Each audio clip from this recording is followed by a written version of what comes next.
ஹல்லேலூயா. எல்லாரும் சந்தோஷமா வந்திருக்கீங்கன்னு நான் நம்புறேன். கர்த்தருக்குள்ள விசுவாசிக்கிறேன்.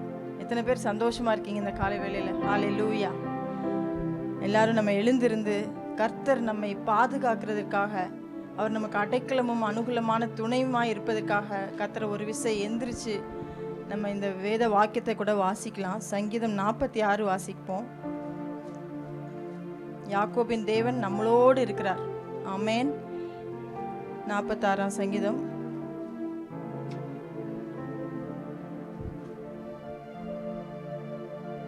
தேவன் நமக்கு அடைக்கலமும் பலனும் ஆபத்து காலத்தில் அனுகூலமான துணையுமானவர். ஆகையால் பூமி நிலைமாறினாலும் மலைகள் நடு சமுத்திரத்தில் சாய்ந்து போனாலும் அதன் ஜலங்கள் கொந்தளித்து பொங்கி அதன் பெருக்கினால் பர்வதங்கள் அதிர்ந்தாலும் நாம் பயப்படோம். ஒரு நதியுண்டு, அதன் நீர்க்கால்கள் நம்முடைய தேவனுடைய நகரத்தையும் உன்னதமானவர் வாசம் பண்ணும் பரிசுத்த ஸ்தலத்தையும் சந்தோஷிப்பிக்கும். தேவன் அதன் நடுவில் இருக்கிறார், அது அசையாது. அதிகாலையிலே தேவன் அதற்கு சகாயம் பண்ணுவார். ஜாதிகள் கொந்தளித்தது, ஜனங்கள் தத்தளித்தது. அவர் தமது சத்தத்தை முழங்க பண்ணினார், பூமி உருகி போயிற்று. சேனைகளின் கர்த்தர் நம்மோடு இருக்கிறார். யாக்கோபின் தேவன் நமக்கு உயர்ந்த அடைக்கலமானவர்.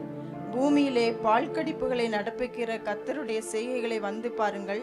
அவர் பூமியின் கடைமுனை மட்டும் யுத்தங்களை ஓய பண்ணுகிறார். வில்லை ஒடித்து ஈட்டியை முறிக்கிறார். நதங்கிற நெருப்பினால் சுட்டரிக்கிறார். நீங்கள் அமர்ந்திருந்து நானே தேவன் என்று அறிந்து கொள்ளுங்கள். ஜாதிகளுக்குள்ளே உயர்ந்திருப்பேன், பூமியிலே உயர்ந்திருப்பேன். சேனைகளின் கர்த்தர் நம்மோடு இருக்கிறார். யாக்கோபின் தேவன் நமக்கு உயர்ந்த அடைக்கலமானவர். ஆமேன். எவ்வளோ ஒரு பவர்ஃபுல்லான ஒரு சங்கீதம் இல்லை? சங்கீதக்காரன் எத்தனையோ வருஷங்களுக்கு முன்பதாகவே இதை நமக்காக எழுதி வச்சிருக்கிறாரு. நம்ம இன்னைக்கு தைரியமா சொல்ல முடியும், நாம் பயப்படவும். ஏன்னா சேனைகளின் கர்த்தர் நம்மளோடு இருக்கிறார். எது எப்படி நடந்தாலும் நம்ம பயப்படவே மாட்டோம். ஆமேன். எத்தனை பேர் அதை விசுவாசமா நீங்க அறிக்கையிடுறீங்க? ஆமேன். எல்லாருடைய கைகளும் உயர்ந்து இருக்கிறத கர்த்தர் இன்னைக்கு பார்க்குறாரு. நம்ம எதற்கும் பயப்படவே தேவையில்லை. சூழ்நிலை எப்படியா இருந்தாலும் கர்த்தர் நம்மளோடு கூட இருக்கிறாரு. அந்த 8ஆம் வசனத்தை நம்ம இன்னொரு தடவை கூட வாசிக்கலாம். 8ம் 9ம் பூமியின் பால் கடிப்புகளை நடப்பிக்கிற கர்த்தருடைய செய்கைகளை வந்து பாருங்கள். அவர் பூமியின் கடைமுனை மட்டும் யுத்தங்களை ஓய பண்ணுகிறார். ஆமேன். அவர் தான் ஓய பண்ணணும், அவர் தான் பண்றாரு, அவர் தான் ஓய பண்ணணும். எதுவும் கர்த்தருக்கு தெரியாம எந்த ஒரு சிறு காரியம் கூட நம்மளை சுற்றிலும் நடப்பதே இல்லை. தேவன் எல்லாவற்றையும் அறிந்திருக்கிறார். ஆனா ஒன்னே ஒண்ணு, நம்ம அமர்ந்திருந்து அவர்தான் தேவன் என்பதை அறிந்து கொள்ள வேண்டும். அவர் ஜாதிகளுக்குள்ளே உயர்ந்திருப்பாராம். பூமியில் ஜாதிகளுக்குள்ளே உயர்ந்திருப்பேன், பூமியிலே உயர்ந்திருப்பேன்னு சொல்லியிருக்கிறார். நம்ம அந்த பெரிய தேவனை, அவ்வளோ பெரிய தேவனை நம்ம தெய்வமாக இன்னைக்கு கொண்டிருக்கிறனால நம்ம எல்லாரும் ஒரு பாக்கியவான்களாக இந்த காலை வேளையில கர்த்தருடைய சமூகத்துல காணப்படுகிறோம். நம்ம ஜெபிப்போம். அநேகர் கூட இந்த பாக்கியத்தை பெற்றுக்கொள்ளும்படியா, இந்த தேசம் கர்த்தரை அறிந்து கொள்ளும்படியா, நம்ம அனுதினமும் வாரம் வாரம் கர்த்தருடைய சத்தத்தை கேட்கிறோம். நல்ல ஒரு கம்பீர சத்தத்தோடு கர்த்தரை துதிச்சுட்டு நம்ம போயிடுறோம். ஆனா இன்னும் நம்மளை சுற்றி அநேக ஜனங்கள் இருக்காங்க. அவங்களும் கர்த்தரை அறிந்து கொள்ள வேண்டுங்கிற ஒரு பாரத்தோடு கூட இந்த காலை வேளையில இந்த ஆராதனையில நம்ம பங்கு பெறுவோம். ஜெபிப்போம், ஆராதனைக்காக ஜெபிப்போம். கர்த்தர் நம்மளுடைய நடுவில் இருக்கிறார். நம்ம வாசிச்சோம், நம்மளுடைய நடுவில் இருக்கிற தேவன் பெரிய காரியங்களை நமக்காக செய்ய வல்லவர். ஒருவேளை கொந்தளிப்பான எந்த சிச்சுவேஷனாக இருக்கலாம், உங்களுடைய தனிப்பட்ட விதத்திலேயோ குடும்பத்திலேயோ வேலையிலேயோ சில காரியங்கள் கொந்தளித்து கொண்டுதான் இருக்கலாம். ஆனா அவர் எல்லாவற்றையும் அமர பண்ணுகிற தேவன். ஆமேன். அதை உணர்ந்தவர்களாக நம்ம ஜெபிப்போம் இந்த ஆராதனைக்காகவும். ஸ்தோத்திரம் தகப்பனே, நன்றியோடு மை துதிக்கிறோம் அப்பா. இந்த ஒரு புதிய மாதத்தை ஆண்டவரே, இந்த 1ஆம் தேதி எங்களுக்கு காண செய்த கிருபைக்காய் உமக்கு ஸ்தோத்திரம் அப்பா. ஆண்டவரே, கடந்த மாதத்தை கடக்க கர்த்தர் கிருபை செய்தீரே அப்பா, அதற்காய் கோடான கோடி நன்றி ராஜா. ஆண்டவரே, எத்தனையோ விதமான இடர்கள் ஆண்டவரே எங்களை தாழ தள்ளுகிற அநேக சிச்சுவேஷன் வந்த பொழுதிலும் ஆண்டவரே நீர் எங்களோடு கூட இருந்தீர். எங்களுக்கு நீர் தேவனாய் இருக்கிறீர் அப்பா. ஆண்டவரே, நீர் பூமியில உயர்ந்திருக்கிற தேவன் ராஜா. நன்றியோடு மை துதிக்கிறோம் அப்பா. ஆண்டவரே, இந்த காலை வேளையில அதே தேவன், சேனைகளின் தேவன் எங்களோடு இருக்கிறீர் அப்பா. யாக்கோபின் தேவன் எங்களுக்கு துணையாய் நிற்கிறீர் கர்த்தாவே. அப்பா உமக்கு நன்றி தகப்பனே. ஆண்டவரே, எது எப்படி நடந்தாலும், பூமி நிலை மாறினாலும் ஆண்டவரே நீர் தேவனாகவே இருக்கிறீர். நீங்கள் அமர்ந்திருந்து நானே தேவன் என்று அறிந்து கொள்ளுங்கள் என்று சொன்ன தேவனே, இந்த காலை வேளையில் அப்பேற்பட்ட தெய்வத்தை நாங்கள் நோக்கி கூப்பிடுகிறோம் ராஜா. ஆண்டவரே, நீங்க எங்க மத்தியில இருந்து ஆண்டவரே எங்களுக்கு நீங்க ஊழியம் செய்யும்படியாய், இந்த காலை வேளையில எங்களோடு கூட பேசும்படியாய் நீங்க இந்த இடத்துல இருக்கிறீங்க கர்த்தாவே. அதற்காக உமக்கு நன்றி ஆண்டவரே. ஆண்டவரே இந்த பிரசன்னத்திற்காக, எங்கள் தேவாதி தேவனுடைய பிரசன்னத்திற்காக உமக்கு நன்றியோடு உம்மை துதிக்கிறோம் அப்பா. ஆண்டவரே இந்த இடம் முழுவதும் கர்த்தாவே உம்முடைய பிரசன்னத்தினால நிறைந்திருக்கும்படியாய் ஆண்டவரே எங்களை ஒரு விசை நாங்கள் தாழ்த்தி ஒப்பு கொடுக்கிறோம் அப்பா. உம்முடைய பிரசன்னத்துக்கு இடையூறாக எங்களுடைய பாவங்களோ ஆண்டவரே எங்களுடைய சிந்தைகளோ எங்களுடைய செயல்களோ எதுவும் தடையாக இருக்காதபடிக்கு எங்களை ஒரு விசை கூட நீங்க கழுவும்படியாய் அப்பா. உம்முடைய ரத்தம் எங்களுக்காக சிந்தின இயேசு கிறிஸ்துவின் ரத்தம் எங்களுக்காக பரிந்து பேசும்படியாய் ஒரு விசை எங்களை தாழ்த்தி ஒப்பு கொடுக்கிறோம் ஆண்டவரே. ஒவ்வொருவரையும் பெரியவர்கள் முதல் சிறியவர்கள் வரைக்கும் கர்த்தாவே எல்லாரையும் சமூகத்தில் நாங்கள் ஒப்பு கொடுத்து ஆண்டவரே இந்த வாரம் முழுவதும் ஆண்டவரே நாங்கள் உமக்கு பிரியமில்லாத ஏதாவது ஒரு காரியங்களை செய்துட்டு இந்த சபைக்கு வந்திருப்போமே, ஆனால் எல்லாவற்றையும் நீங்க மன்னிக்கும்படியாய் ஆண்டவரே எங்களுடைய பாவங்களை எல்லாம் எங்களுடைய முதுகுக்கு பின்பதாக தூக்கி போட்ட தேவன் ஆண்டவரே அப்பா. பாவங்களை பாராத சுத்த கண்ணன் கர்த்தாவே ஆண்டவரே, அதற்காக உமக்கு நன்றி கர்த்தாவே. இந்த காலை வேளையில ஒரு பரிசுத்தம் இந்த இடத்துல எங்கள் ஒவ்வொருவருக்குள்ளையும் காணப்படும்படியாய் ஜெபிக்கிறோம் ஆண்டவரே. பரிசுத்த தேவனை நாங்க ஆராதிக்கிறதுக்கு வந்திருக்கிறோம் அப்பா. பரிசுத்தம் இல்லாமல் உண்மை நாங்க பார்க்க முடியாது கர்த்தாவே. ஆண்டவரே எங்களுக்குள்ள ஒரு பரிசுத்தத்தை தாங்க. எங்களுடைய ஆவி ஆத்மா சரீரத்துல ஒரு பரிசுத்தத்தை நீங்க தந்து நாங்கள் உண்மை தரிசிக்கத்தக்கதாய் ஆண்டவரே இந்த காலை வேளையில நாங்க கேட்க போகிற சத்தியங்கள் ஆண்டவரே நாங்க பாட போகிற ஒவ்வொரு பாடல்களும் கர்த்தாவே ஆண்டவரே வெறும் வார்த்தைகளாக வரிகளாக இருக்காதபடிக்கு ஆண்டவரே அவைகளை ஆவியில உணர்ந்தவர்களாக ஆவியோடு உண்மை துதிக்கிறதுக்குரிய கிருபையை தருவீராக ராஜா. ஆண்டவரே சுவாசமுள்ள யாவும் கர்த்தரை துதிப்பதாக சொல்லியிருக்கிறீங்க அப்பா. ஆண்டவரே இந்த நாள்ல ஆண்டவரே உம்மை துதிக்க தந்த கிருபைக்காய் ஸ்தோத்திரம். இந்த மாதம் முழுவதும் எங்களை நீங்க கரம் பிடித்து நடத்த போகிற கிருபைக்காய் ஸ்தோத்திரம் ஆண்டவரே. ஆண்டவரே ஆராதனையை முற்றிலுமாய் பொறுப்பெடுத்துக் கொள்ளுங்க அப்பா. ஆராதனையின் மைந்தன் நீங்க தான் கர்த்தாவே. ஆண்டவரே உம்மை மாத்திரம் நாங்கள் பார்க்கக்கூடிய கிருபையை கொடுங்க. எங்களுடைய கண்களை கர்த்தாவை தெளிவாக்குங்க. எங்களுடைய காதுகள் ஆண்டவரே எங்களுடைய செவிகள் திறந்திருக்கும்படியாய் உதவி செய்யுங்க. எங்களுடைய இருதயத்தில் உள்ள மந்தமான காரியங்களை எல்லாம் எடுத்து போடுங்க கர்த்தாவே.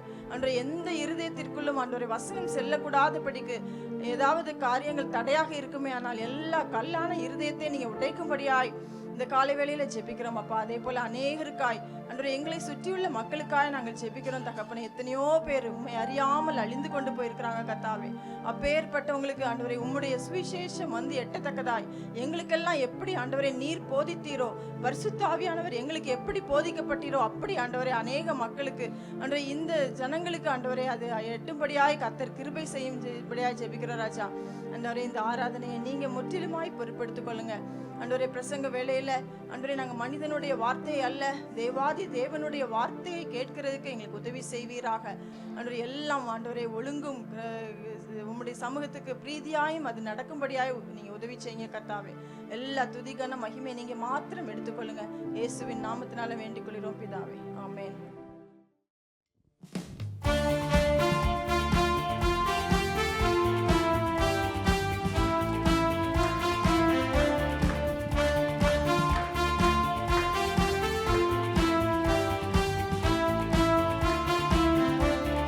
புதிய நாளுக்குள் என்னை நடத்தும், புதிய கிருபையால் என்னை நிரப்பும்.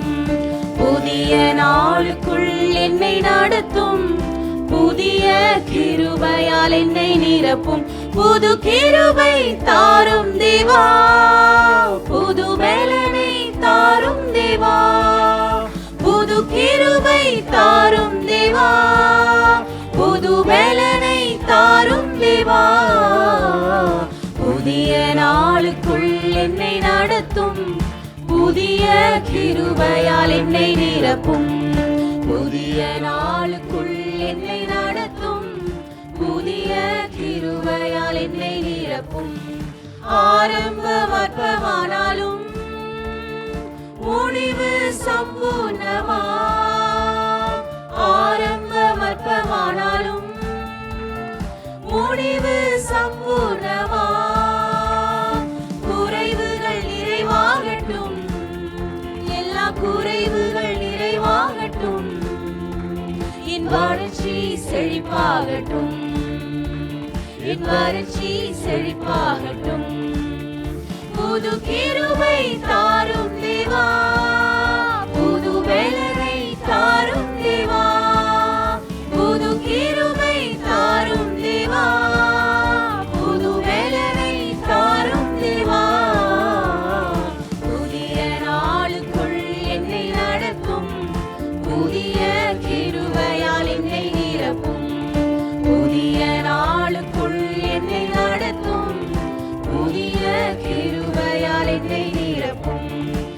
வெட்கத்திற்கு பதிலாக நன்மை தாரும் தேவா, வெட்கத்திற்கு பதிலாக இரட்டிப்பு நன்மை தாரும் தேவா, கண்ணீருக்கு பதிலாக இந்த கண்ணீருக்கு பதிலாக களிப்பை தாரும் தேவா, ஆனந்த களிப்பை தாரும் தேவா, புது கிருபை தாரும் தேவா, புது வேலனை தாரும் தேவா, புது கிருபை தாரும் தேவா, புது வேலனை தாரும் தேவா, புதிய நாளுக்குள் என்னை நடத்தும், புதிய கிருபையால் என்னை நிரப்பும், புதிய நாளுக்குள் என்னை நடத்தும், புதிய கிருபையால் என்னை நிரப்பும், சவால்கள் சந்தித்திட இந்த உலகத்தில் ஜெயம் எடுக்க, சவால்கள் சந்தித்திட இந்த உலகத்தில் ஜெயம் எடுக்க, உறவுகள் சீர் பொருங்க, குடும்ப உறவுகள் சீர் பொருங்க, சமாதானம் நான் பெற்றிட, மனதில் சமாதானம் நான் பெற்றிட, புது கிருபை தாரும் தேவா, புது வேலனை தாரும் தேவா, புதிய பலனால் எங்களை நிரப்புங்க, கிருபை தாரும் தேவா, புது வேலனை தாரும் தேவா, இன்னொரு முறை புதிய நாளுக்குள் என்னை நடத்தும், புதிய கிருபையால் என்னை நிரப்பும், புதிய நாளுக்குள் என்னை நடத்தும், புதிய கிருபையால் என்னை நிரப்பும், புது கிருபை தாரும் தேவா, புது வேலனை தாரும் தேவா, புது கிருபை தாரும் தேவா, புது வேலனை தாரும் தேவா, புதிய நாளுக்குள் என்னை நடத்தும், புதிய கிருபையால் என்னை நிரப்பும், புதிய நாளுக்குள் என்னை நடத்தும், புதிய கிருபையால் என்னை நிரப்பும்.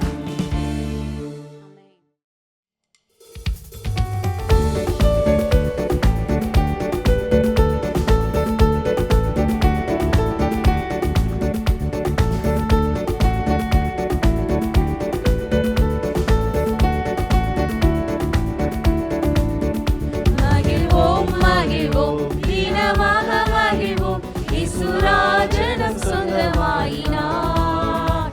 மகிழ்வோம் மகிழ்வோம் தினமாக மகிழ்வோம், இயேசுராஜனம் சொந்தமாயினார். இந்த பாதலத்தில் சொந்தக்காரர் அவர், எந்த உள்ளத்தில் சொந்தமானார். இந்த பாதலத்தின் சொந்தக்காரர் அவர், எந்த உள்ளத்தில் சொந்தமானார்.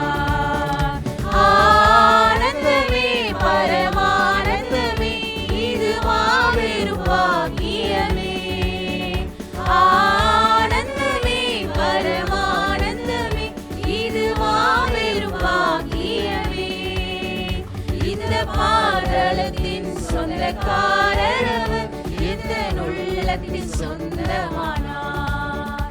இந்த பாதலத்தின் சொந்தக்காரர் அவர், எந்த உள்ளத்தில் சொந்தமானார். சின்னஞ்சிறு வயதில் என்னை குறித்து விட்டார், தூரம் போயினும் கண்டு கொண்டார். சின்னஞ்சிறு வயதில் என்னை குறித்து விட்டார், தூரம் போயினும் கண்டு கொண்டார். தமது ஜீவனை எனக்கும் அளித்து ஜீவன் பெற்றுக்கொள் என்று உரைத்தார். தமது ஜீவனை எனக்கும் அளித்து ஜீவன் பெற்றுக்கொள் என்று உரைத்தார். ஆனந்தமே பரமானந்தமே, இது மாபெரும் பாக்கியமே. ஆனந்தமே பரமானந்தமே, இது மாபெரும் பாக்கியமே. இந்த பாதலத்தின் சொந்தக்காரர் அவர், எந்த உள்ளத்தின் சொந்தமானார். இந்த பாதளத்தின் சொந்தக்காரர் அவர், இந்த உள்ளத்தின் சொந்தமானார். எந்த சூழ்நிலையும் அவர் அன்பினின்று என்னை பிரிக்காது காத்து கொள்வார். எந்த சூழ்நிலையும் அவர் அன்பினின்று என்னை பிரிக்காது காத்து கொள்வார்.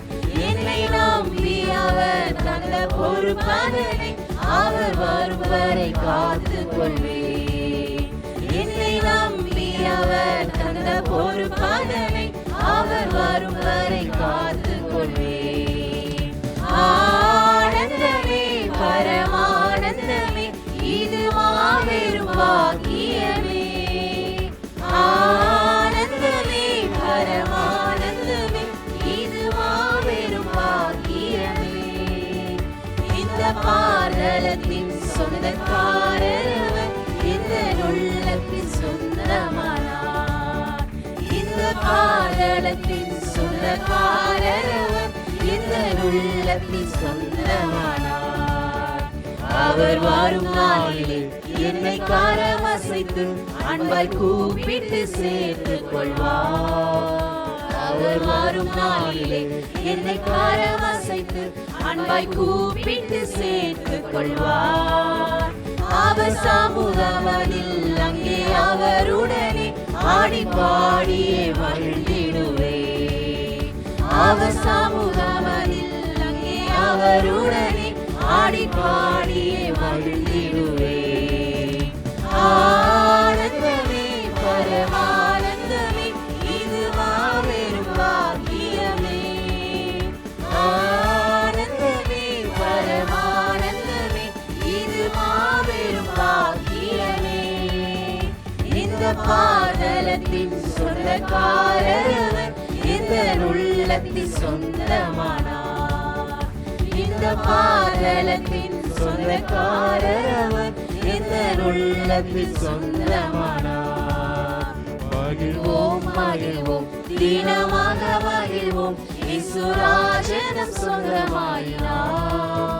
மகிழ்வோம் மகிழ்வோம் தினமாக மகிழ்வோம் இயேசுராஜனம் சொந்தமாயினார். இந்த பாதளத்தின் சொந்தக்காரர் இந்த உள்ளத்தின் சொந்தமானார். இந்த பாதளத்தின் சொந்தக்காரர் இந்த உள்ளத்தின் சொந்தமானார். ஆமென்.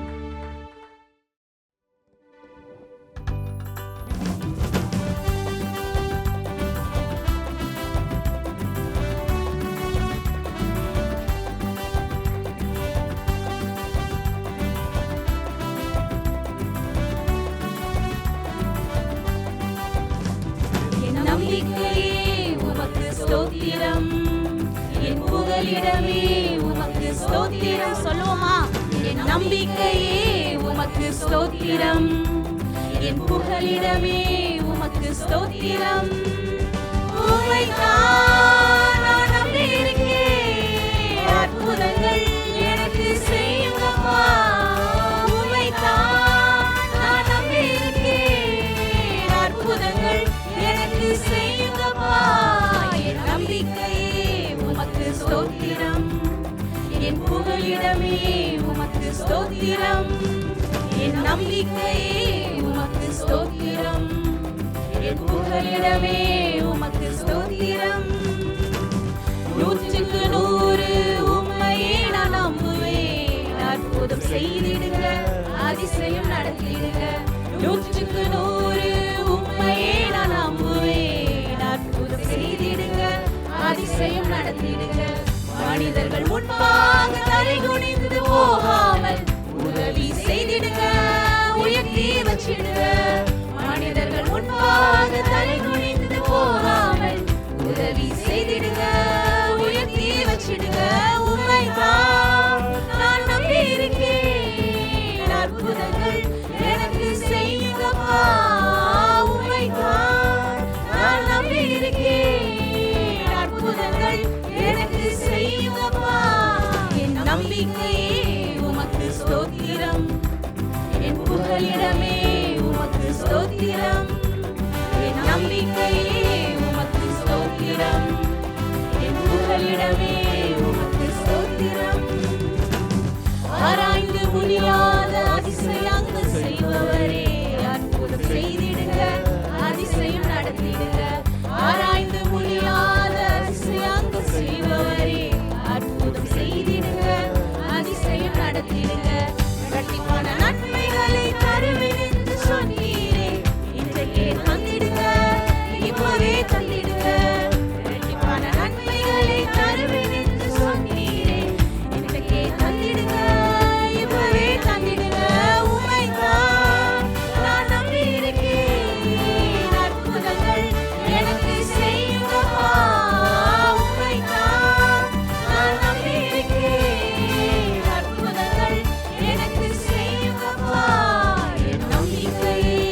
கிறிஸ்துவின் நாமத்தில் இந்த மார்ச் மாதத்தின் வாழ்த்துதலோடு கூட கர்த்தருடைய வார்த்தை உங்களோடு கூட பகிர்ந்து கொள்ள நான் வாஞ்சிக்கிறேன்.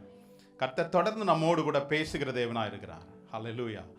அவர் அவருடைய பிள்ளைகளோடு பேசும்படியாய், அவருடைய வார்த்தைகளை அறிவிக்கும்படியாய் கர்த்தர் நம்மோடு கூட ஒவ்வொரு நாளும் வெளிப்படுகிறதே நாம் அன்றாடம் பார்க்கிறோம்ல. யாரெல்லாம் அவளோடு கர்த்தரிடத்தில் போகிறாங்களோ அவர் வெறுமையாய் ஒரு நாள் அவர் திருப்பி விடுகிற தேவன் அல்ல. அவர் வார்த்தையை கொடுத்து நம்ம எல்லா அழிவுக்கும் நீங்களாக்கி நம்மளை ரட்சிக்கிறார். நம்மளுடைய காயங்களை கட்டுகிறார். அந்த வார்த்தை நம்மை தேற்றி என்ன செய்கிறது, மீண்டும் அவருடைய சமூகத்துக்கு நேராக கொண்டு செல்கிறதை நாம் பார்க்கிறோம். இந்த காலை வேளையிலும் அப்படியே நம்மோடு கூட பேசுவார் என்பதை நான் உறுதியாய் நம்புகிறேன். ஹல்லேலூயா.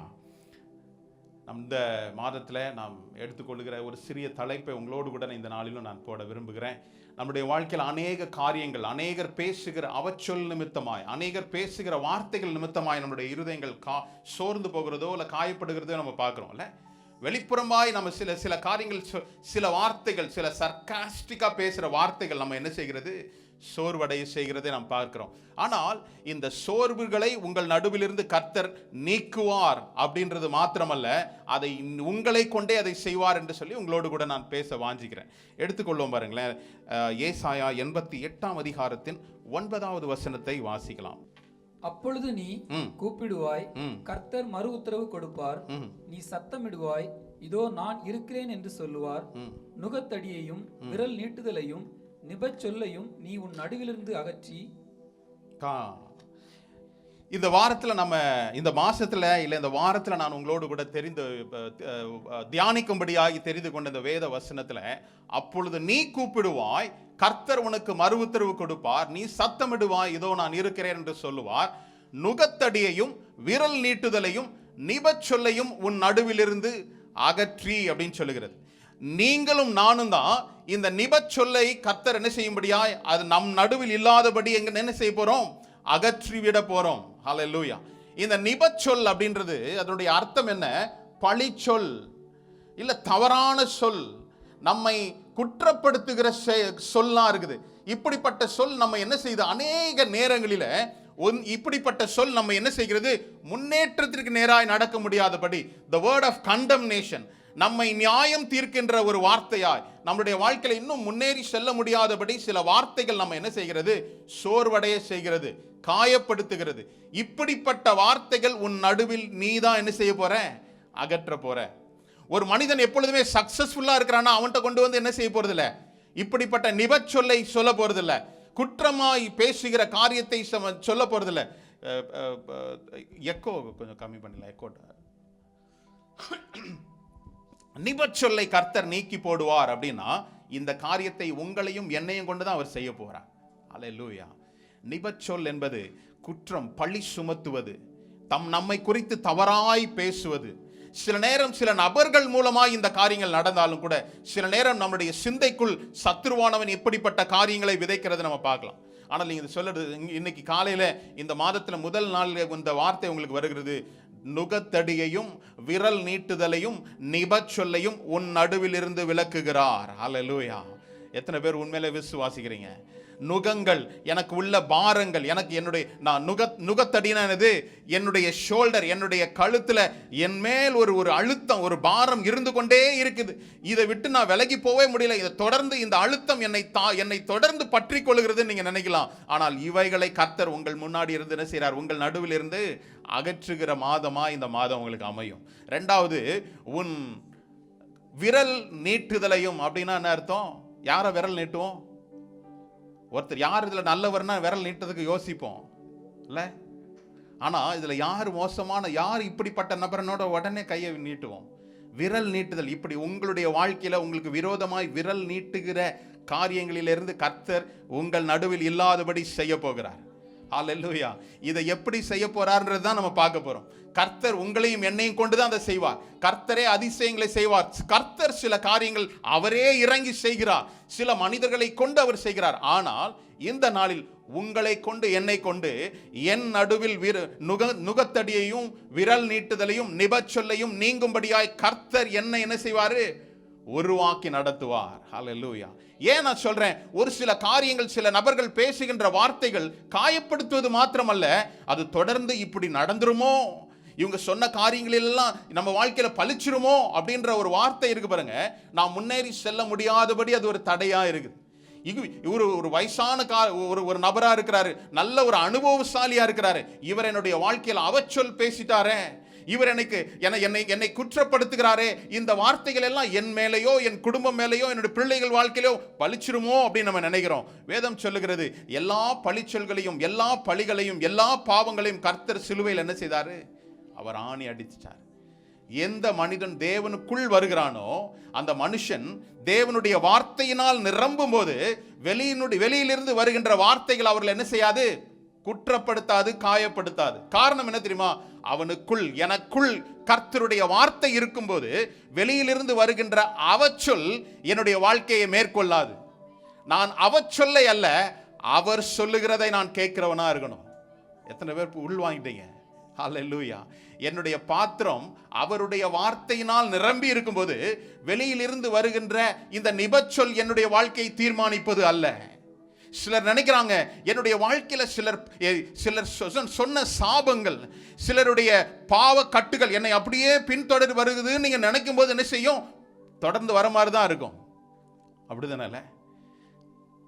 சிலர் பேசுகிற வார்த்தைகள் நம்மை அப்படியே அவர்கள் டைரக்டா பேசலனா கூட நம்மை குறித்து ஏதோ ஒரு உள் அர்த்தத்தோடு கூட பேசுகிற வார்த்தையை கேட்கும் போது நம்முடைய இருதயம் என்ன செய்கிறது? ஒரு பெரிய ஒரு கலக்கத்திற்கு நேரா போகுது. நல்ல பாம்பு எத்தனை பேர் பார்த்துருக்கோம்? சில பேர் பார்த்துக்கல, நம்ம படத்துலயாவது பார்த்துருப்போம். அதுக்கு பேர் என்ன பாம்பு? நல்ல பாம்பு. ஆமா. ஆனா கோவம் வந்துச்சுன்னா ஆமா விஷத்தை கக்குதா இல்லையா? ஆனா அதுக்கு பேர் என்னது? நிறைய மனுஷங்க நல்லவர்களா தான் இருக்கிறாங்க, ஆனால் எப்ப விஷத்தை கக்குவாங்கன்னு காரணம் என்ன தெரியுமா? இந்த வார்த்தைகள் எல்லாம் என்னுடைய முன்னேற்றத்திற்கு தடுப்பதற்கு சத்ருவானவனுடைய ஆயுதமாய் மாறி போறார்கள். சிலருடைய பேச்சு நம்முடைய இருதயங்களை காயப்படுத்துகிறதாய் மாறுகிறது இல்ல, நம்முடைய இருதயங்களை காயப்படுத்துவதாய் மாறுகிறது இல்ல. நீதிமொழிகள் 12:18 சொல்லப்பட்டிருக்குது, பட்டய குத்து போல பேசுகிறவர்களும், ஆமா, சிலர் பேசுற காரியங்கள் நம்முடைய இருதயத்தை குத்துகிறது போல பேசுகிறவர்களும் உண்டு அப்படின்னு சொல்லப்பட்டிருக்குது. ஞானம் உள்ளவர்களும் நாவோ ஔஷதம். உங்களுக்கு விரோதமாக எவ்வளவு நிபச்சொற்களை பேசினாலும் கூட பதில் நான் நிபச்சொல்லை சொல்லாதபடி அந்த நீதிமொழியில் அடுத்த பகுதி என்ன பட்டிருக்கு பார்க்கிறோம்? ஞானமுள்ளவர்களுடைய நாவோ ஔஷதம்.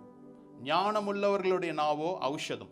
என்னுடைய வாயிலிருந்து வருகின்ற வார்த்தைகள் எல்லாம் ஔஷதமாய் மாறும். ஔஷதம் என்னது? மருந்து. காயத்தோடு வருகிறவங்ககிட்ட நீங்க உங்களுடைய வார்த்தையை நீங்க பேசும்போது அது மருந்தாய் மாறும். நீங்க மருந்தாய், உங்களுடைய வார்த்தை மருந்தா இருக்குதா இல்ல பட்டை குத்து போல இருக்குதா? ஹல்லேலூயா. இன்னைக்கு உங்களை குறித்து பேசுகின்ற எல்லா நிபச்சொற்களும் உங்கள் நடுவில் இருந்து நீங்கள் அதை அகற்றி போடும்படியாய் கர்த்தர் உங்களுக்கு என்ன செய்வாரு? காரியங்களை செய்வார். ஹல்லேலூயா. சில நேரங்கள் சிலர் மனிதர்களுடைய சாபங்கள் நம்மளுடைய இந்த சாபங்களை நினைக்கும் போதெல்லாம் என்னை இப்படி சொல்லிட்டாங்க, ஒருவேளை இது நடந்துருமோ, ஒருவேளை இது என்னுடைய பிள்ளைகளுடைய வாழ்க்கையில இது நடந்தேறுமோன்னு சொல்லி ஒரு கலக்கத்தோடு கூட நம்ம இருக்கலாம். நம்ம அப்படிதான் நினைக்கிறோம். ஏன்னா என்னை அதிகமாய் நேசிச்சவங்க, என்னை அதிகமாய் விரும்பினவங்க, என்னை அதிகமாய் அன்பு பாராட்டினவங்க பேசிட்டாங்களே நம்ம நினைக்கிறோம் இல்ல. அது என்னுடைய வாழ்க்கையின் ஒரு முன்னேற்றத்திற்கு, நான் முன்னாடி செல்வதற்கு எனக்கு ஒரு தடையாவே இருக்குது. இந்த வார்த்தைகள் என்னுடைய இருதயத்தில் வந்துகிட்டே இருக்குது. அப்படின்னா வேதம் சொல்லுது, காரணம் இல்லாமல் இட்ட சாபம். வேதத்துக்கு எல்லாமே என்ன இருக்கு? ஒரு ரெமெடி கர்த்தர் கொடுத்திருக்கிறார். அதற்கு நான் பாத்திரனாய் இல்லாது இருக்கும்போது எப்படிப்பட்ட பழி சொல்லுக்கும் எப்படிப்பட்ட குற்ற சொல்லுக்கும் நாம் என்ன செய்ய முடியாது? அது நம்மை மேற்கொள்ளாது. அதுதான் ஏசாயா 54 அதிகாரத்தில் 7-17 சொல்லியிருக்கல, உனக்கு விரோதமாய் உருவாகும் எந்த ஆயுதமும் வாய்க்காதே போகும், உனக்கு விரோதமாய் நியாயத்தில் எழும்புகிற எந்த நாவையும் குற்றப்படுத்துவா, இது கர்த்தருடைய ஊழியக்காரரின் சுதந்திரமும் என்னால் உண்டாகும் அவருடைய நீதியுமாய் இருக்கிறது என்று கர்த்தர் சொல்லுகிறார். உனக்கு விரோதமாய் உருவாகும் எந்த ஆயுதமும், அப்போ ஆயுதம் என்ன செய்யுது? உருவாகுது. எனக்கு எதிராய் நிபச்சொற்கள் எனக்கு எதிராய் வரதான் செய்யுது, ஆனால் அது என் நடுவில் இல்லாதபடி பாதுகாத்துக் கொள்வது என்னுடைய கரத்தில் இருக்குது. நிபச்சொற்கள் வரும், நன்மை செய்யும் போதுதான் நமக்கு என்ன செய்யும்? அப்படிதானே? காய்க்கிற மரத்துக்கு தான் கல்லடி இல்ல. ஒரு மரம் நல்ல காய்ச்சி இருக்கும் போது தான் என்ன செய்வான்? ரோட்ல போறவெல்லாம் 2 கல்லை விட்டு அடிச்சு பார்ப்பேன், எனக்கு ஏதாவது கிடைக்குதா? உங்களுடைய வாழ்க்கையில எப்போ நீங்க கனி கொடுக்க ஆரம்பிச்சிட்டீங்களோ, எப்பொழுது நீங்க தேவனுடைய பார்வையில உண்மையும் உத்தவமாய் கர்த்தருக்காக நீங்க பயன்படுகிற பாத்திரமாய் கர்த்தர் உங்களை உருவாக்கிட்டு இருக்கிறாரோ, நீங்க உருவாகி கொண்டிருக்கிறீங்களோ, அப்போ இப்படிப்பட்ட சொற்கள் எல்லாம் என்ன செய்யும்? வரும். ஆனால் அது உங்கள் நடுவில் இல்லாதபடி நீங்களும் நானும் தான் பாதுகாத்துக் கொள்ளணும். ஹல்லேலூயா. கர்த்தர் எல்லாற்றையும் செய்வார். ஆனால் என்ன தெரியுமா, இந்த வேதத்தினுடைய ரகசியம் என்ன தெரியுமா? சில வேளைகளில் கர்த்தர் இறங்கி வந்து அற்புதங்களை செய்கிற தேவனா இருக்கிறார். சில நேரம் சில நபர்களை அனுப்பி அவர் செய்கிறார். அநேக நேரங்களில கர்த்தர் நம்மை உருவாக்கி உங்களை கொண்டு கர்த்தர் அந்த காரியத்தை என்ன செய்கிறார்? செயல்படுத்துகிறார். அதுதான் கர்த்தர் நம்மை பயிற்சிவிக்கிறார். சில நேரம் நம்மளுக்கு தியரி கிளாஸ் மாத்திரம் கொடுக்கிறார், வசனத்தை மாத்திரம் வேதத்தை அருமையாய் படிப்பதற்கு கிருபைகளை கொடுக்கிறார். ஆனா சில நேரம் பிராக்டிகலா கொடுக்கிறார். நாம் படித்த காரியங்களை எதிர்கொள்ளும்படி கர்த்தர் என்ன செய்யறாரு? சில சூழ்நிலைகளை அமைத்து கொடுக்கிறார். இந்த சூழ்நிலைகளில் நீ படித்த பாடத்தை எப்படி கையாளுகிறார், எப்படி பயன்படுத்துகிறார்? இந்த மாதம் சொல்றேன், நுகத்தடியும் விரல் நீட்டுதலையும் நிபச்சொல்லையும் உன் நடுவில் இருந்து நீ அகற்றுவாய். ஹல்லேலூயா. கர்த்தர் அப்படி செய்வதற்கு நான் என்னை முழுமையாய் அவரிடத்தில் நான் அர்ப்பணிக்கும் போது, முழுமையாய் அவரிடத்தில் நான் என்னை தத்தம் செய்யும் போது உங்களை கொண்டுதான் அதை செய்ய விரும்புகிறார். ஹல்லேலூயா. நீங்க வேதத்தில் எடுத்து பார்த்தீங்கன்னா ஆதியாகமம் முதல் வெளிப்படுத்தின விசேஷம் வரை அவர்கள் தேவனால் பயன்படுத்தப்பட்ட மனிதர்கள் எல்லாம் ஒரு பெரிய பராக்கிரமசாலியாக அல்ல, இல்ல பெரிய ஒரு ஒரு அறிவு சார்ந்த கூட்டத்தாராய் அல்ல, மீன் பிடிக்கிற சாதாரண மனிதர்களை கொண்டுதான் என்ன செய்தாரு? உலகத்தை கலக்குகிறவர்களாய் மாற்றினார். ஹல்லேலூயா. இன்னைக்கு உங்களை சொல்றேன், நான் ஒரு பெரிய ஆள் இல்ல பாஸ்டர், நான் ரொம்ப ஒரு சாதாரணமான மனுஷிதான் நினைக்கிறீங்களா? அதுதான் உங்களுடைய குவாலிஃபிகேஷன். நான் எப்படி பயன்பட முடியும்னு நினைக்கிறீங்களா? அதுதான் கர்த்தருடைய ஆயுதமாய் மாறும். ஹல்லேலூயா. வேத புஸ்தகத்தை படிக்கும்போது என்னை குறித்து இந்த வேதத்தில் என்ன எழுதியிருக்கிறது என்று நீங்க ஆராய்ந்து படிச்சீங்கன்னா கர்த்தர் உங்களுக்கு வெளிப்படுத்துவார். அது மாத்திரமல்ல, உங்களை கொண்டு நீங்கள் இருக்கின்ற பகுதிகளில் ஒரு எழுப்புதலை உண்டு பண்ணுவார். ஹல்லேலூயா. ஏதோ ஒரு பெரிய ஆளை பாஸ்டர் வந்தாதான் அது நடக்கணும் இல்லை. நீங்க கையை உயர்த்தி ஜெபித்தீங்கன்னா அந்த இடத்துல ஒரு அற்புதத்தை கர்த்தரால் என்ன செய்ய முடியும்? செயல்படுத்த முடியும். ஹல்லேலூயா. எந்த நிபச்சொல்லும் உன்னை மேற்கொள்வதில்லை. ஹல்லேலூயா. சில சாபமோ வார்த்தை, இன்னைக்கு ஒரு தீர்மானத்தோடு கூட இந்த இடத்துல இருந்து நீங்க போறீங்க, இது என்னுடைய சாபமோ, இல்ல என்னுடைய மூதாதையர்களுடைய சாபம் என்னை பிடித்திருக்குது, இல்ல பரம்பரையா இந்த வார்த்தைகள் என்னுடைய வாழ்க்கையில நடந்து கொண்டே இருக்குது, என்னுடைய தகப்பனாருக்கு நடந்தது, என்னுடைய சகோதரிக்கு நடந்தது அப்படின்னு நீங்க என்ன செய்ய போறதில்லை, இந்த நாளில சிந்திக்க போறதில்லை. இந்த நிபச்சொல்களை உங்கள் நடுவில் இல்லாதபடி கர்த்தர் என்ன செய்கிறாரு? அதை எடுத்து போடுகிறார். நீங்கள் அதை எடுத்து போடுகிறீர்கள் என்று சொல்லி நான் உங்களோடு கூட பேச வாஞ்சிக்கிறேன். தேவனால் அழைக்கப்பட்ட சில மனிதர்களுடைய வாழ்க்கையிலும் இப்படிப்பட்ட பாதையில் நடந்து போனாங்க. அப்போ அதே போல அவர்கள் எப்படி மேற்கொண்டார்களோ அதே போல நீங்களும் நானும் அதை மேற்கொள்ளும்படியாய் கர்த்தர் இந்த காலை வேளையில் என்ன செய்கிறாரு? சில வார்த்தைகள் உங்களோடு கூட பேச நான் வாஞ்சிக்கிறேன். பாருங்களேன், எடுத்துக்கொள்வோம். 2 சாமுவேல் 16ஆம் அதிகாரம். 2 சாமுவேல் 16ஆம் அதிகாரத்தின் 5வது வசனத்தை வாசிக்கிறோம். தாவீது ராஜா பகூரிம் மட்டும் வந்தபோது, இதோ சவுல் வீட்டு வம்சத்தானாய் இருக்கிற கேராவின் குமாரனாகிய சீமேயி என்னும் பேருள்ள ஒரு மனுஷன் அங்கே இருந்து புறப்பட்டு தூசித்துக் கொண்டே நடந்து வந்து. போதும். இங்க வாசிக்க கேட்ட இந்த வார்த்தை தாவீது ராஜா அப்படின்றது அவனை சில இடங்கள்ல பார்க்கணும். எல்லா இடங்களிலுமே தாவீது ராஜா என்று மென்ஷன் பண்றது இல்ல, சில இடங்கள்ல தாவீதுன்னு சொல்லப்பட்டிருக்குது. அப்போ இந்த இடத்துல தாவீது ராஜா பகூரிம் மட்டும் வந்தபோது, இதோ சவுல் வீட்டு வம்சத்தாராயிருக்கிற கேராவின் குமாரனாகிய சீமேயி என்கின்ற பேருள்ள ஒரு மனுஷன் அங்கே இருந்தான், புறப்பட்டு தூஷித்து கொண்டே வந்தான். இந்த சம்பவத்தினுடைய பின்னணியம் என்ன? இந்த பகூரிம் என்கின்ற இடம் யோர்தானுக்கு அடுத்த உள்ள ஒரு பள்ளத்தாக்கில் பகுதியில் என்ன செய்யறான்? தாவீது நடந்து போகின்றான். பள்ளத்தாக்கு என்பதை நாம் வேதத்தில் நம்ம படிக்கும் போது நம்ம புரிஞ்சு கொள்ளணும். பள்ளத்தாக்குனா என்னது? ஒரு கடினமான பாதை, நெருக்கமான பாதை, ஒரு ஒரு ஒரு பிரச்சனையின் வழியாய் போறான். அந்த பகுதியில் தான் இந்த நாம் காண்கின்ற இந்த சீமேயி என்ன செய்யறான்? அவனுடைய வீடு அங்கதான் இருக்குது. தாவீது தன்னுடைய ஆட்களோடு கூட வருகிறதை பார்த்த உடனே அவன் தூஷிக்க தொடங்கினான். தாவீது ராஜா, நீங்க நல்லா ஞாபகம் வச்சுக்கோங்க, சொல்லப்பட்டது யாரு? தாவீது என்கின்ற ஒரு மனிதனை அல்ல, அவன் அரசாங்கத்தை, அவனுடைய ராஜ்யபாரத்தை முழுமையாய் அவன் என்ன செய்யறான்? தூஷிப்பதை பார்க்கிறான். அப்போ தாவீது ராஜா வருகின்ற அந்த ஸ்தலத்திற்கு நேராக எதிர்கொண்டு அவனை தூஷிக்கிறான். இவன் யாரா இருக்கிறான் அப்படின்னு நம்ம பார்க்கும்போது, இவர் யாரா இருக்கிறாரு? சவுலனுடைய வம்சத்தானா இருக்கிறான். அப்போ அவனுக்குள்ள உள்ள பர்சனல் பிரச்சனைகள் என்ன? தாவீது சவுலனுடைய ராஜ்யபாரத்தை பிடுங்கி கொண்டதுனால இவன் தன்னுடைய ராஜ்ய அரண்மனையில் உள்ள சகலத்தையும் இழந்து போனதனுடைய காழ்ப்புணர்ச்சியினால அவன் என்ன செய்யறான்? தாவீது ராஜாவை பார்த்து தூஷித்து கொண்டே இருக்கிறான் அப்படின்னு சொல்லி பார்க்கிறோம். அவனுடைய தூஷித்து கொண்டே இருக்கிறான்.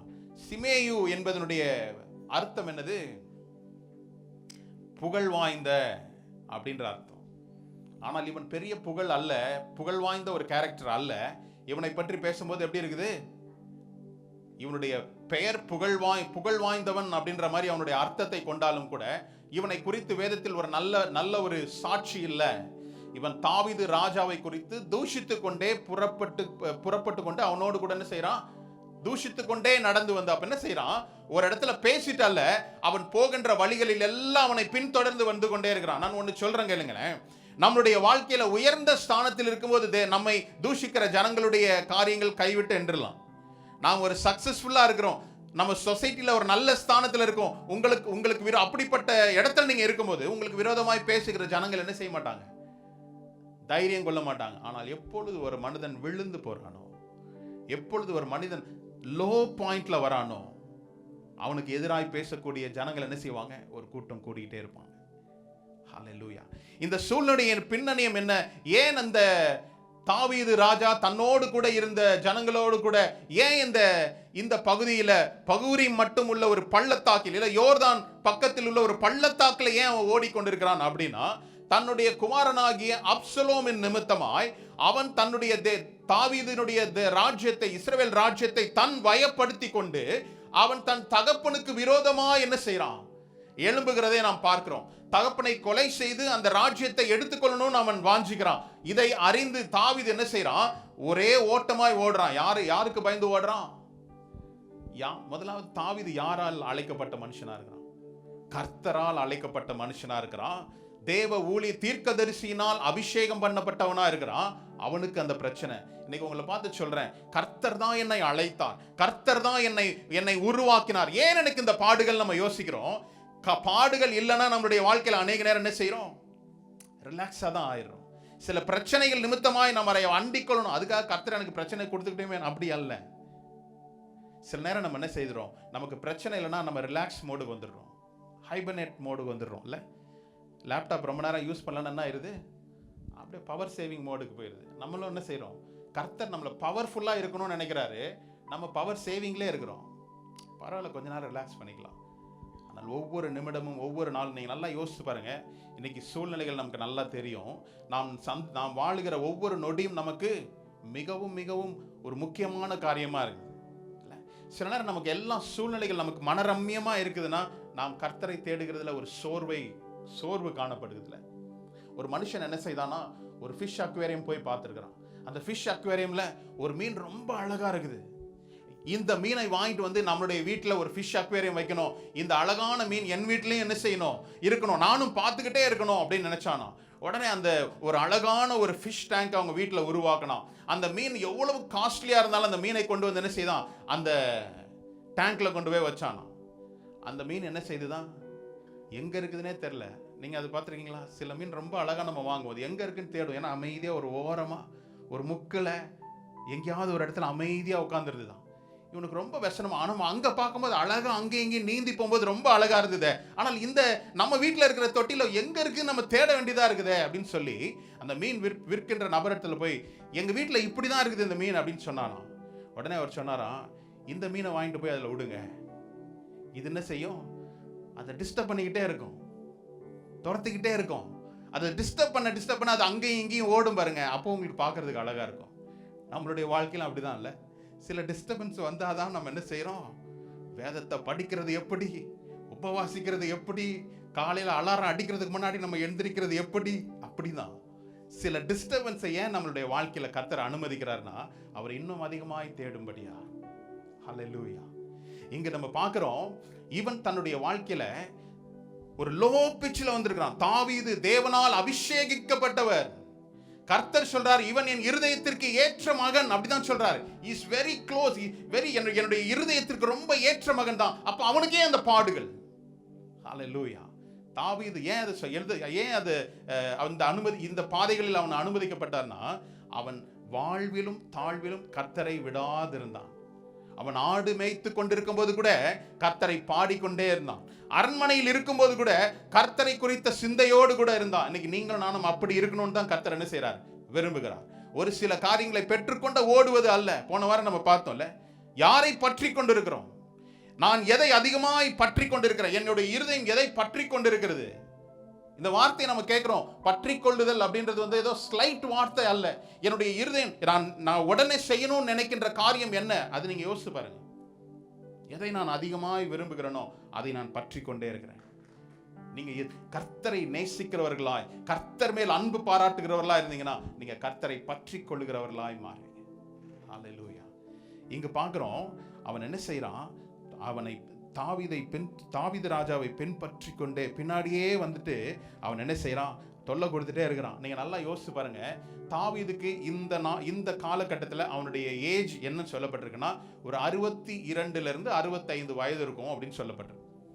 தாவீது தன்னுடைய மகன் அப்சலோமுக்காக பயந்து ஓடிக்கொண்டிருக்கிறான். காலில் செருப்பு கூட நீங்க இந்த இதுக்கு முன்னாடி உள்ள 2 அதிகாரத்தில், ஒரு அதிகாரத்துக்கு முன்னாடி நீங்க பார்த்தீங்கன்னா, அந்த அதிகாரத்தில் சொல்லப்படுறது அவன் காலில் செருப்பு கூட போடல. ராஜாவா இருக்கிறாரு, தன் மகன் தன்னை கொலை செய்ய வருகிறான் என்பதை அறிந்து தன் உயிரை காத்து கொள்ளும்படி ஓடுகிறான். யோசிக்கலாம், நீர் தானப்பா என்னை அழைச்சிட, ஏன் இந்த பிரச்சனை அப்படின்னு அல்ல. கர்த்தர் எந்த சூழ்நிலையிலும் என்னை காப்பார், என்னோடு கூட இருக்கிறார் என்பதை அவன் அறிந்து கொண்டதுனால அவன் செய்கிறான், அவன் ஓடுகிறான், அவனுடைய காரியங்களை நடப்பிக்கிறான். நடந்தது என்ன பாருங்களேன், அடுத்த வசனத்தையும் படிக்கலாமே. சகல ஜனங்களும் சகல பலசாலிகளும் தாவீதின் வலதுபுறமாகவும் இடதுபுறமாகவும் நடக்கையில் தாவீதின் மேலும் தாவீது ராஜாவினுடைய சகல ஊழியக்காரர் மேலும் கற்களை எறிந்தான். ஹல்லேலூயா. சகல ஜனங்களும் சகல பலசாலிகளும் அப்படின்னு போட்டிருக்கா.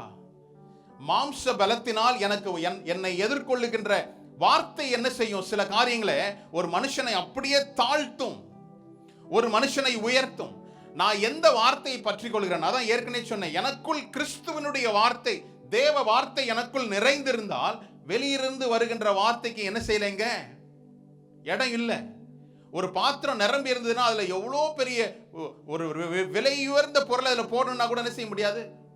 ஏன்னா அதோடைய கொள்ளளவு முடிஞ்சிச்சு. இன்னைக்கு உங்களுடைய இருதயத்தில் கர்த்தருடைய வார்த்தையினால் நீங்க நிரம்பி இருந்தீங்கன்னா வெளியிலிருந்து வருகிற வார்த்தை உங்களை என்ன செய்யாது. நம்ம ஒரு பகுதி, ஒரு சைடு வச்சிருக்கிறோம், வெளியில இருந்து வர வார்த்தைகளை கேட்கறதுக்குன்னு ஒரு ரூம் வச்சிருக்கிறோம், அப்படிதானே? இந்த மாதிரி வார்த்தைகளை கேட்கும் போது தான் நான் சோர்ந்து போறேன். வெளியில இருந்து வர வார்த்தை என்ன சொல்லுது, கர்த்தர் சொல்றார், நீ வாளாகாமல் கீழாகாமல். ஆமா, எல்லாம் நல்லா தான் தெரிஞ்சு வச்சிருக்கிறோம். ஆனால் வெளியிலேருந்து வருது, நீ இதெல்லாம் முடியாதுப்பா, உனக்கெல்லாம் ப்ரொமோஷன்லாம் கஷ்டம், உனக்கெல்லாம் இன்க்ரிமெண்ட் வராது, வேலையே நிரந்தரம் இல்லைன்னா உடனே நம்ம அதுவும் என்ன செய்யுது, ஒரு சைடில் உள்ள சொருகி வச்சுக்கிறோம், அப்படிதானே? உடனே நமக்கு ஒரு பயம் வருது, பதட்டம் வருதா இல்லையா? உங்களுக்கெல்லாம் வரலையா? இல்லை, நீங்க கர்த்தருடைய வார்த்தையினால் ஒன்று சொல்றேன், கர்த்தர் என்னை அழைத்திருக்கிறார், இந்த இடத்துல கர்த்தர் என்னை கொண்டு வந்திருக்கிறார், இந்த வேலையை எனக்கு கொடுத்திருக்கிறார், இந்த அறிவை கொடுத்து இந்த வேலையை செய்வதற்கு என்னை பலப்படுத்தியிருக்கிறார், அவர் என்ன செய்ய முடியும் என்பதை நான் அறிந்திருக்கிறேன். நீங்க நம்புனீங்கன்னா எந்த சூழ்நிலையிலும் கர்த்தர் உங்களை பாதுகாத்து பராமரிப்பது அவருடைய வேலை. ஹல்லேலூயா. நாம் அவருடைய வார்த்தைக்கு செவி கொடுக்கிறவர்களாய், உங்களுக்கு கையளிக்கப்பட்ட காரியத்துல உண்மையும் உத்தமமாய் நீங்க காணப்பட்டீங்கன்னா கர்த்தர் உங்களை வாளாக்காமல், அப்பதான் அது நிறைவேறும். இந்த வார்த்தை மட்டும் சொல்லிட்டு இருக்கிறோம், ஆனா வாளுக்குரிய சிந்தையோடு கூட இருந்தனா நம்ம என்ன செய்ய முடியாது. ஆமா, நீயோ கடன் வாங்காது இருப்பாய், பிறருக்கு ஆமா சொல்றோம், சொல்லி முடிச்சோன்னு நாளைக்கு தேவைக்கு யார்கிட்ட கேட்கலாம் அப்படின்னு நம்ம நினைச்சோன்னா எப்படி இருக்கும், வேற எங்கேயோ காரியம் சொருவிட்டு இருக்கோம் நம்ம.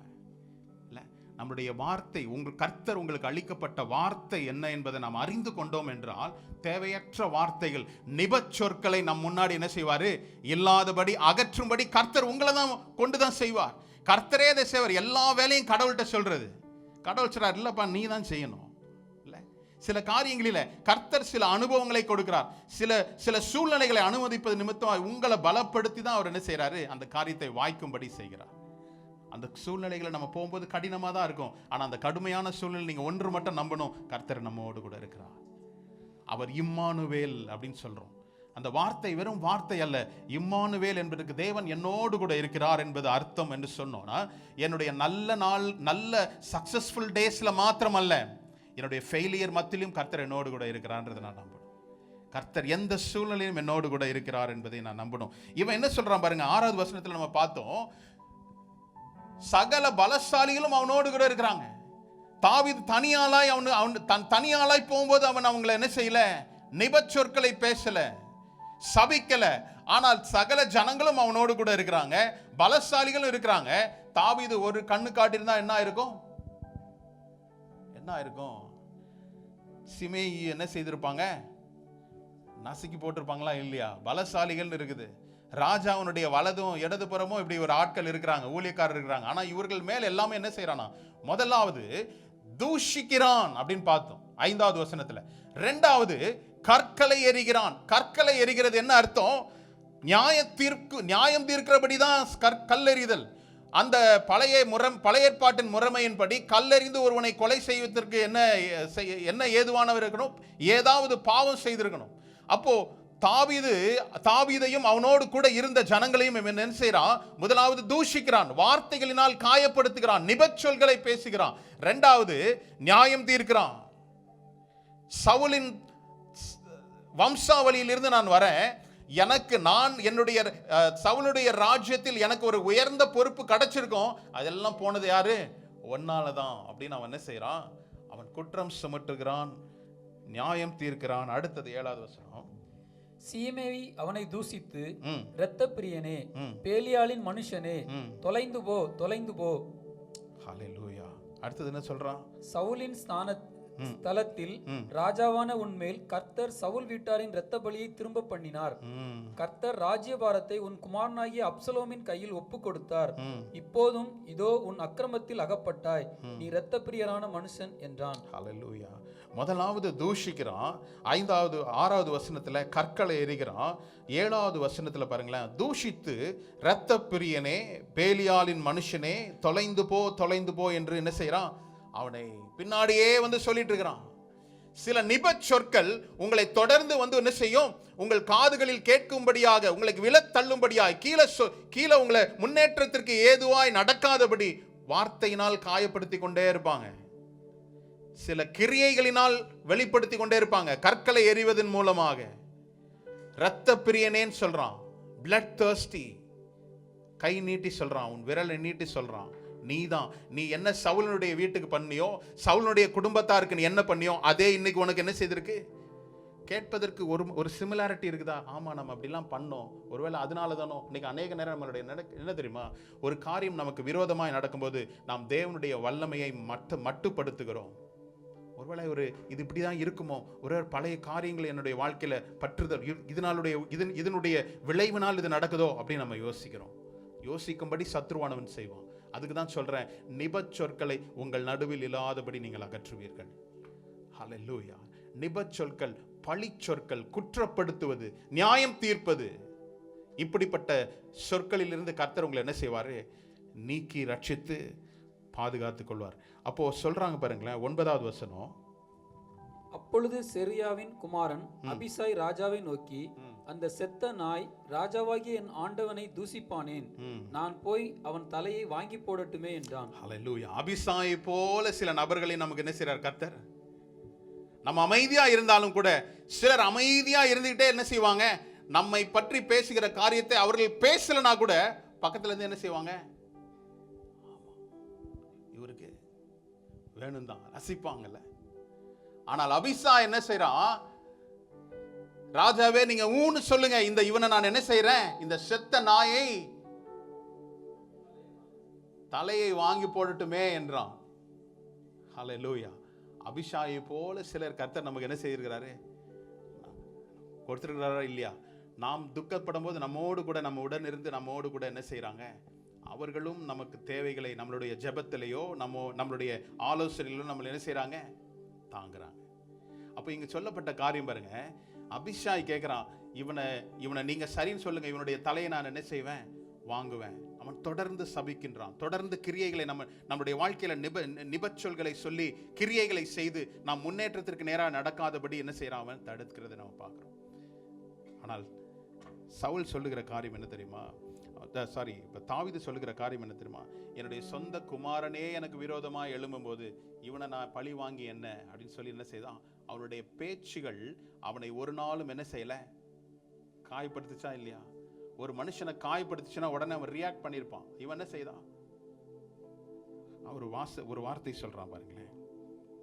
10வது வசனத்தையும் படிக்கலாமே. அதற்கு ராஜா, சிரியாவின் குமாரரே, எனக்கும் உங்களுக்கும் என்ன? அவன் என்னை தூசிக்கட்டும், தாவீதை தூசிக்க வேண்டும் என்று கர்த்தர் அவனுக்கு சொன்னார்.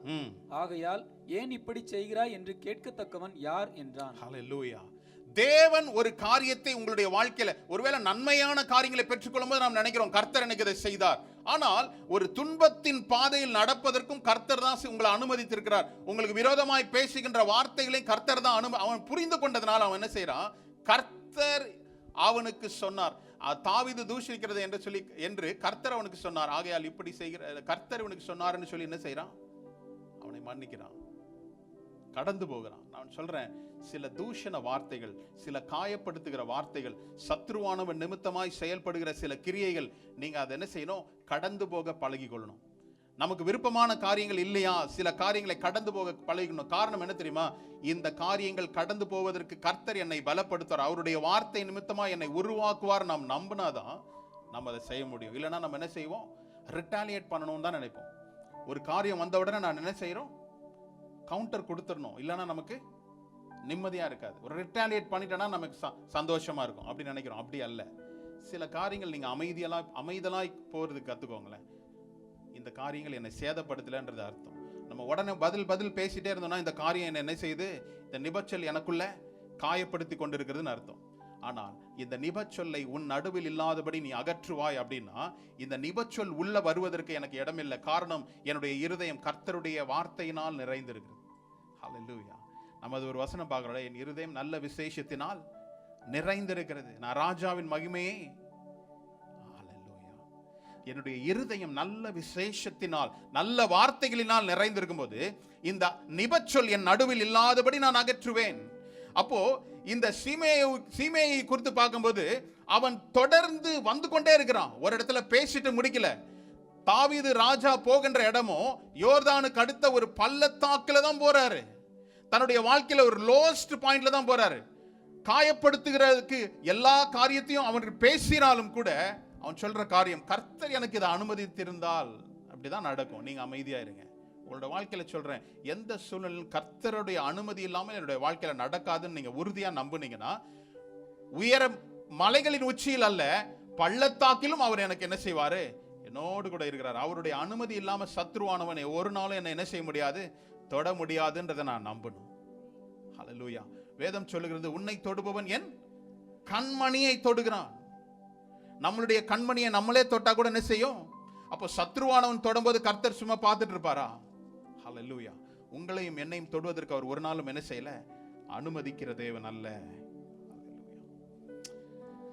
ஹல்லேலூயா.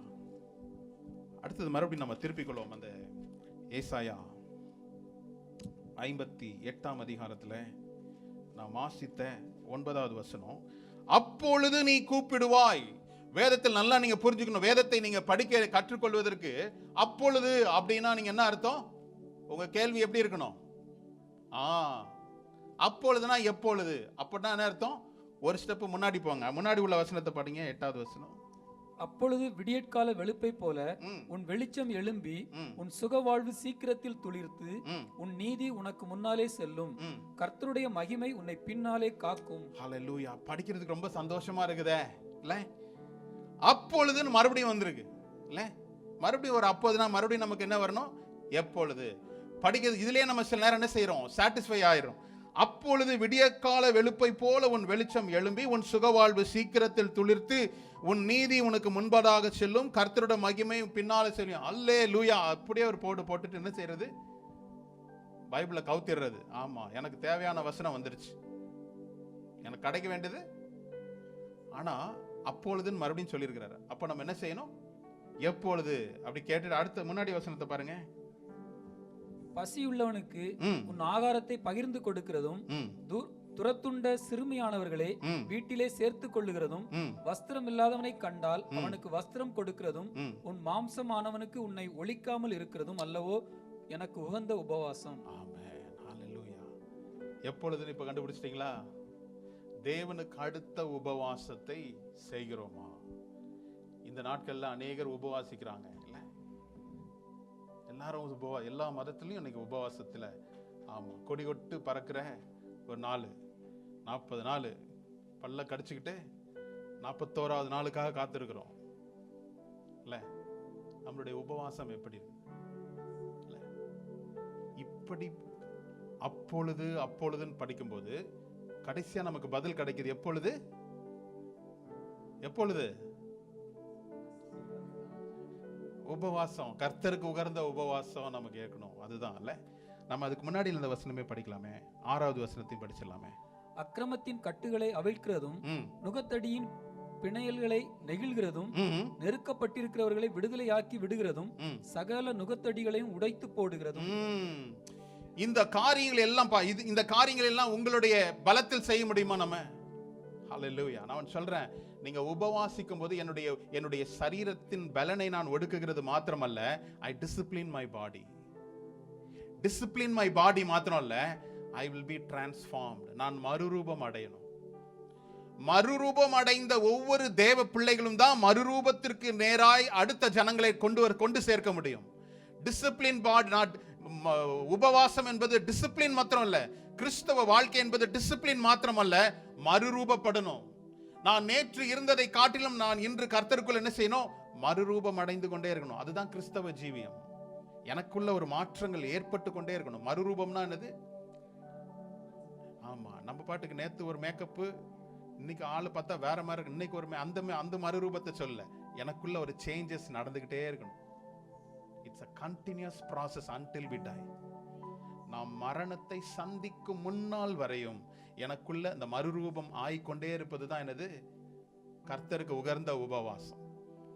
மீனை சாப்பிட மாட்டேன், கறியை மட்டும் ஒரு 40 நாள் கண்ணிலே நான் தொட்டுற மாட்டேன், அப்புறம் பார்த்துக்கலாம் அப்படின்றது அல்ல. உபவாசம் என்பது தேவன் என்ன சொல்லியிருக்கிறாரு, இதுதான் உபவாசம். நான் ஏன் சொல்றேன், ஏசாயா தீர்க்கன் எதற்கு இது எழுதியிருக்கிறாரு? அந்த நாட்களில இஸ்ரவேல் ஜனங்கள் பாரம்பரியத்தை கடைபிடித்து அவர்கள் வெளி தோற்றமான ஒரு உபவாசத்தை கடைபிடித்துக் கொண்டிருந்தார்கள். கர்த்தருக்குடைய பயத்தோடு அல்ல, கர்த்தருக்கான உண்மையான பக்தி வைராக்கியத்தினால் அல்ல, ஒரு சடங்காச்சாரியமாய் செய்து கொண்டிருந்த அந்த நாளில ஏசாயா தீர்க்கன் இந்த உபவாசத்தை குறித்து எழுதியிருக்கிறத பார்க்கிறோம். கர்த்தருக்கு அடுத்த உபவாசம் அக்கிரம கட்டுகளை அவிழ்க்கிறதும். அப்படின்னா என்னது? அக்கிரம கட்டு. யார் அக்கிரமம் செய்கிறது? சத்ருவாகிய பிசாசு தான். நாம் யாரையும் ஒரு தனிப்பட்ட மனிதர்களை அல்ல, அந்த மனிதன் பிசாசனுடைய பாத்திரமாய் அவனுக்கு ஒப்பு கொடுக்கும் போது அவனுடைய ஆவியினால் செயல்படுகிற இந்த காரியங்கள், அக்கிரமத்தின் கட்டுகளை அவிழ்ப்பதும், நுகத்தடியின் பிணையல்களை நெகிழ்கிறதும், நெருக்கப்பட்டவர்களை விடுதலையாக்கி விடுகிறதும், சகல நுகத்தடியையும் உடைத்து போடுகிறதும். இதெல்லாம் நம்முடைய மாம்ச பலத்தினால முடியுமா? ஹல்லேலூயா. உபவாசித்து பாருங்களேன். தேவனுடைய உபவாசம் என்பது உணவை தவிர்ப்பது மாத்திரமல்ல, தேவனோடு கூட இணைந்துதான். கர்த்தரிடத்தில் நான் சேர்வதான், தேவனோடு கூட இணைவதுதான் உபவாசம். இல்லைன்னா அது வெறும் என்னது? டயட் தாமா. ஆமா, ஹங்கர் ஸ்ட்ரைக், பசி. அப்படி டயட், நான் ரொம்ப கொஞ்சம் டயட்டாலாம், அதுதான். அப்படி இல்லை. சில பேர் உபவாசம் அப்படிலாம் இருப்பாங்க. நீங்க ரொம்ப வெயிட் போட்ட மாதிரி இருக்கும், 2 நாள் உபவாசம் போடலாம் நினைக்கிறேன் இல்ல? அது ஒரு நாள் உபவாசம் இல்ல. உபவாசம்ன்றது ஸ்கிப்பிங் த மீல். என்ன தெரியுமா? என்னுடைய பாடியை நான், என்னுடைய ஆத்மாவை நான் ஒடுக்குகிறேன். எப்ப நான் உபவாசிக்கணும்னு நினைக்கிறேனோ அப்பதான் பக்கத்து வீட்டுல இருந்து, சமையல் கட்டுல இருந்து வர ஸ்மெல் எல்லாம் அதுவரையும் வந்துட்டு தான் இருக்கும். அப்போ அன்னைக்கு ரொம்ப வித்தியாசமா இருக்கும். அது ஏன் தெரியுமா? ஆத்மாவை நீங்க சொல்றீங்க, ஆத்மாவை நீங்க ஒடுக்குறீங்க. இப்படி ஒடுக்கும் போது நான் தேவனோடு கூட இணைகிறேன். அதுதான் உபவாசம். உணவை தவிர்ப்பதும் தேவனை நேசிப்பதும் ரெண்டும் பேலன்ஸ்டா இருக்கணும். அதுதான் உபவாசம். இப்படிப்பட்ட உபவாசத்தை நீங்க செய்யும் போது அக்கிரம கட்டுகள் என்ன செய்யும்? அவிழ்க்கப்படும். நம்ம சொல்றோம் நுகத்தடியையும் விரல் நீட்டுதலையும் நிபச்சொல்லையும் உன்னிடத்திலிருந்து நீ அகற்றுவாய் தான் இருக்குது வேதத்துல. நீ தான் அகற்றுவா. அந்த வசனத்தை நல்லா திரும்பி படிப்போம். 9வது வசனத்துக்கு திருப்பி வந்துடலாம்.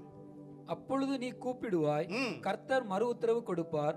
நீ சத்தமிடுவாய், இதோ நான் இருக்கிறேன் என்று சொல்லுவார். நுகத்தடியையும் விரல் நீட்டுதலையும் நிபச்சொல்லையும் நீ உன் நடுவிலிருந்து அகற்றி. ஹல்லேலூயா. யார் அகற்றணும்? நம்ம என்ன செய்யறோம்? நிறைய கர்த்தாவே இதெல்லாம் அகற்றி போடுங்கப்பா, நீங்க உங்ககிட்ட பொறுப்பை ஒப்படைச்சிட்டேன். அவர் சொல்றாரு, இல்ல நீ உன் நடுவில் இருந்து அகற்றி. சொல்றேன் நிபச்சல். எந்தவித நுகத்தடினா என்னது? எனக்கு ஒரு பிரஷர் எப்பொழுதுமே இருந்துட்டு இருக்குது. எனக்கு ஒரு அழுத்தம் இருந்து கொண்டே இருக்குது. நான் இதை நினைக்க வேண்டாம், இதை செய்ய வேண்டாம் நினைச்சா கூட இந்த அழுத்தம் என்னை தொடர்ச்சியா இருக்குது. இல்ல விரல் நீட்டுதல். உன்னை எப்பயுமே குற்றம் சாட்டுகிற நபர்கள் சூழ்ந்து கொண்டே இருக்கிறாங்க.